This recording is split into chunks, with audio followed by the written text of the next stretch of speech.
Bom dia, boa tarde, boa noite, minha gente. Shalom, shalom. E dando continuidade ao projeto da Hora Catequética, vamos a um segundo episódio. Tivemos uma grande receptividade sobre esse projeto, então continuemos em frente. No episódio anterior tratávamos da solenidade de Cristo Rei, que, como eu havia dito, encerrava o ano litúrgico. Hoje nós estamos às vésperas de se iniciar um novo ano litúrgico com o tempo do Advento. Então, para tratar desse novo tempo, que nos leva a novas reflexões, eu trouxe algumas definições aqui sobre o que seria o ano litúrgico. O Catecismo da Igreja Católica, no seu item 1171, diz que o ano litúrgico é o desdobramento dos diversos aspectos do único mistério pascal, que é o mistério da ressurreição. Isso vale muito particularmente para o ciclo das festas em torno do mistério da encarnação, Anunciação, Natal e Epifania, as quais comemoram o começo de nossa salvação e nos comunicam as primícias do mistério de Páscoa.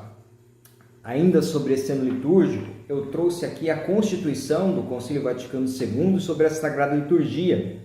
No item 102 está escrito o seguinte: a Santa Madre Igreja tem consciência de que se deve celebrar a obra salvífica de seu divino esposo, recordando-a devotamente em certos dias ao longo do ano. Todas as semanas, no dia que ele nominou o Dia do Senhor, ela guarda a memória da ressurreição do Senhor, que também celebra uma vez por ano, juntamente com a sua bendita paixão, na solene festa de Páscoa. Então a Igreja nos diz que o ano litúrgico ele se presta à reflexão sobre um único mistério, que é o mistério da ressurreição. No entanto, é pertinente que os fiéis eles tenham sua reflexão voltada a determinados aspectos desse mistério. E o Advento ele foca nos aspectos relacionados a uma preparação para o nascimento de Jesus. Paulo VI, em uma carta apostólica na qual instituído o calendário romano, disse o seguinte: o tempo do Advento possui dupla característica, sendo um tempo de preparação para a solenidade do Natal, em que se comemora a primeira vinda do Filho de Deus entre os homens, e também um tempo em que, por meio desta lembrança, voltam seus corações para a expectativa da segunda vinda de Cristo no fim dos tempos. Por este duplo motivo, o tempo de Advento se apresenta como um tempo de piedosa e alegre expectativa. Aqui, portanto, nas palavras do próprio Sumo Pontífice, uma dupla característica. Primeiro, uma preparação para a solenidade do Natal. E, em segundo lugar, uma expectativa para a segunda vinda de Cristo, que é a chamada parousia. No primeiro domingo do Advento, sobre cujo evangelho refletiremos neste episódio, o foco maior é neste segundo aspecto do Advento. O evangelho de hoje nos traz uma parte de um discurso escatológico de Jesus. O que é escatologia, gente? Escatologia literalmente significa o estudo das últimas coisas. É uma palavra muito associada à ideia de apocalipse, fim do mundo, mas também temos uma reflexão a se fazer não só sobre o fim de tudo, mas também sobre o nosso fim. Então vamos para o evangelho deste domingo, que é o evangelho de Mateus. Notem que nós estávamos no ano C no ano litúrgico C, e agora vamos para o ano litúrgico A. Se antes o evangelho sinóptico de referência era Lucas, a partir do Advento, com o início de um novo ciclo, nós vamos fazer as meditações sobre Mateus primordialmente. Mateus capítulo 24, versículos 37 a 44. Diz o seguinte: Jesus foi indagado nesse contexto aqui sobre quando seria a sua segunda vinda, quando seria o fim dos tempos. E ele respondeu o seguinte aos discípulos: que nem mesmo o Pai saberia, que nem mesmo o Filho saberia desse momento, que apenas o Pai teria conhecimento sobre quando o Filho haveria de voltar. E complementa: assim como foi nos tempos de Noé, assim acontecerá na vinda do homem. Nos dias que precederam o dilúvio, comiam, bebiam, casavam-se e davam-se em casamento, até o dia em que Noé entrou na arca.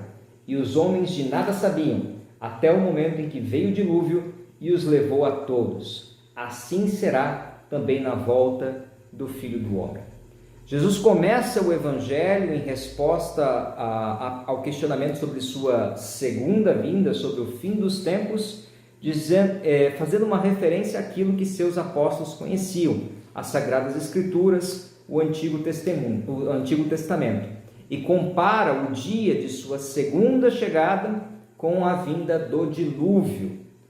Nesta remissão ao Antigo Testamento, ele nada mais faz do que dizer: olha, assim como Noé estava se preparando, também nós devemos nos preparar.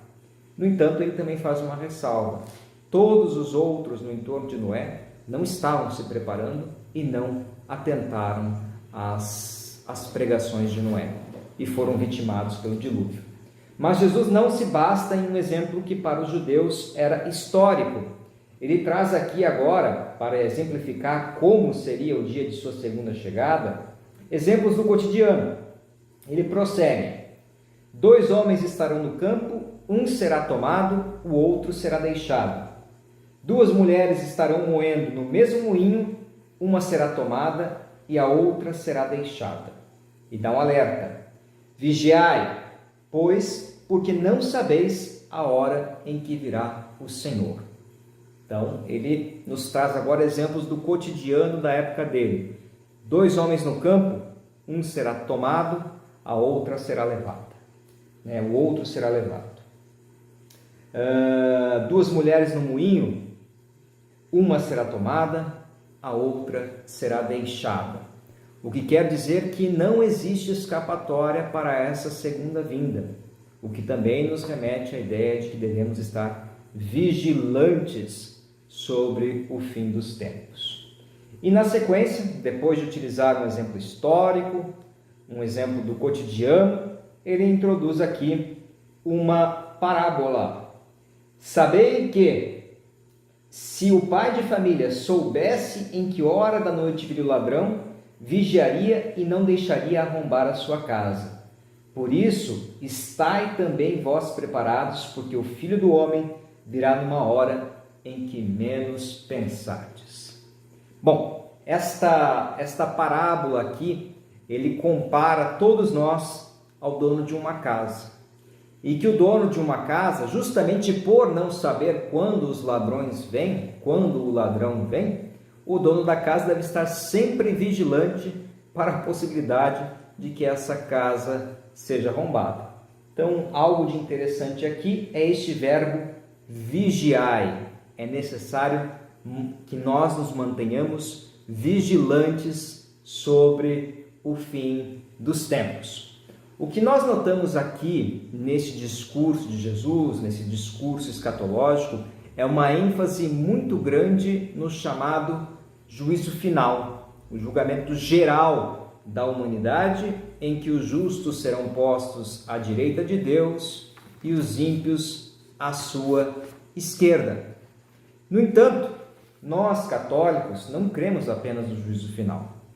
E Santo Agostinho nos traz um comentário muito pertinente sobre esse trecho das Sagradas Escrituras, em que ele diz o seguinte: Jesus disse: vigiai, não somente aos que o ouviam naquele momento, ou seja, a seus apóstolos, mas também aos que viriam depois deles, e também a nós, e a todos os que vierem depois de nós, até a sua chegada, até a sua segunda vinda, pois essa exortação toca a todos de algum modo.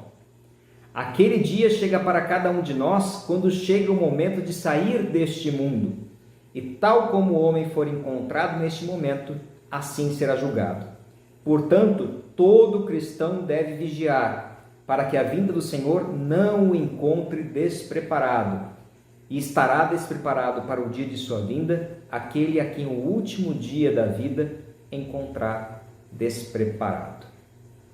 Ou seja, não somente aqueles que estiverem vivos por ocasião do julgamento, do juízo final, devem se preocupar, porque nós católicos também devemos ter preocupação com o nosso juízo particular, aquele que chega tão logo a alma se desprende dos nossos corpos. Em Hebreus 9:27, há um trecho muito significativo para nós. Como está determinado que os homens morram uma só vez e logo em seguida vem o juízo. Ou seja, o juízo não acontecerá apenas no momento em que Jesus voltar pela segunda vez. Todos nós passaremos por um julgamento que é particular. E logo depois da nossa morte, tão logo a nossa alma se desprenda do nosso corpo, seremos nós chamados a prestar contas diante de Deus acerca de tudo o que fizemos, acerca de tudo o que fomos e que deixamos de ser durante a nossa peregrinação terrestre. A este propósito, também o Catecismo da Igreja Católica nos traz alguns itens muito significativos. Ele diz o seguinte: cada homem em sua alma imortal recebe sua retribuição eterna a partir de sua morte, em um juízo particular feito por Cristo, juiz dos vivos e dos mortos. Cremos que as almas de todos os que morrem na graça de Deus constituem o povo de Deus para além da morte, o qual será definitivamente vencida no dia da ressurreição, quando essas almas serão novamente unidas a seus corpos. O que isso aqui está nos dizendo? Que com a nossa morte, nós somos desprendidos do corpo e a nossa alma chega a um juízo particular. Na sequência, o Catecismo prossegue. A Santíssima Igreja Romana crê e confessa firmemente que no dia do juízo, agora o juízo final, todos os homens comparecerão com seu próprio corpo diante do tribunal de Cristo para prestar conta dos seus próprios atos. No fim dos tempos, o reino de Deus chegará à sua plenitude. Então, os justos reinarão com Cristo para sempre, glorificados em corpo e alma, e o próprio universo material será transformado. Então, Deus será tudo em todos na vida eterna. Então, a síntese do pensamento católico é que morremos, somos submetidos a um juízo particular e aguardamos até a vinda de Jesus, quando se iniciará o julgamento definitivo dos nossos atos. Ao contrário de outras denominações cristãs, nós não acreditamos que a partir da morte o corpo fica dormente, ou seja, que há uma dormição da alma. Na verdade, o corpo fica, a alma é submetida a um julgamento e conforme as suas obras, conforme a sua fé, será julgada, podendo ser de plano salva ou condenada. Então, no fim dos tempos, para o juízo final, essa alma, que já está salva ou condenada, vivendo na companhia de Deus ou não, volta para o seu corpo, para o mesmo corpo que vai ficar no cemitério, ela volta para esse corpo e com esse corpo é novamente chamada ao juízo de Deus, que é o julgamento final que ocorre na segunda vinda de Cristo. De todo modo, seja para o julgamento particular, seja para o julgamento final, definitivo da humanidade, nós temos que estar atentos a esta necessidade de vigilância. Devemos estar preparados para a vinda do Senhor. Essa vinda pode ocorrer por ocasião do Apocalipse, daquilo que é retratado no Apocalipse, pode, mas muito provavelmente ocorrerá quando nós deixarmos este corpo e morrermos. A partir deste primeiro julgamento particular, então, caso sejamos salvos, aguardaremos o julgamento final. Contudo, é importante que nós nos atentemos à necessidade de vigilância. Devemos estar atentos sobre cada um dos nossos atos, sobre cada uma das nossas palavras. Disse Jesus, Vigiai, porque não sabeis a hora em que virá o Senhor. A ninguém é dado saber o dia em que se encerra a sua própria história ou o dia em que se encerra a história da humanidade como um todo. Devemos estar atentos para a nossa própria salvação, para as nossas próprias almas, assim como estamos atentos com o nosso patrimônio. Ninguém deixa o carro na rua com a chave na ignição, meia-noite e vai dormir. Ninguém deixa a casa com as portas escancaradas quando vai viajar. É necessário vigilância. E se temos vigilância com esse aspecto básico da nossa vida, que é o patrimônio, nossa casa, o nosso carro, quanto mais não deveríamos ter com aquilo que nos é mais caro, a nossa alma, a nossa salvação. E devemos ter cuidado também para como esperamos Jesus. O Jesus que está para chegar, que está para nos julgar, não é o Jesus das nossas próprias concepções.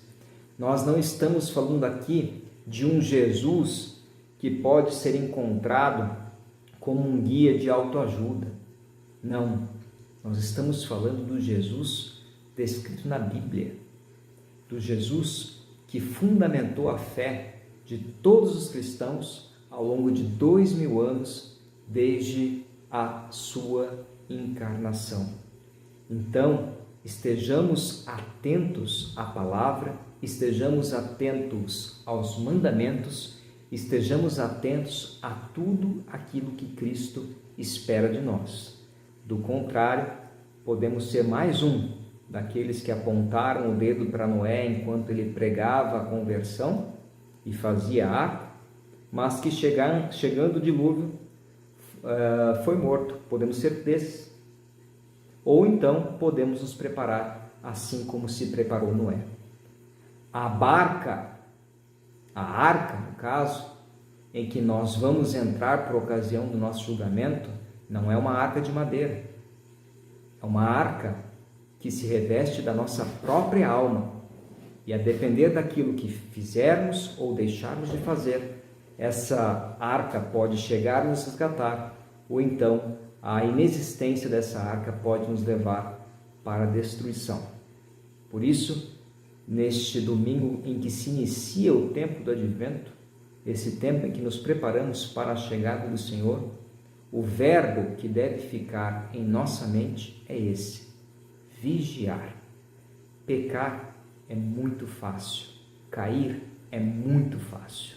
Nós estamos, em determinadas circunstâncias, a um clique do pecado. A Fran já falou sobre isso. Estamos a um clique do pecado. Estamos a um instante de cometer algo que desagrada a Deus. E por isso é necessário que nos mantenhamos vigilantes, aguardando, se não a segunda chegada de Cristo, ao menos o nosso julgamento particular. E isso não é motivo para desespero, muito pelo contrário.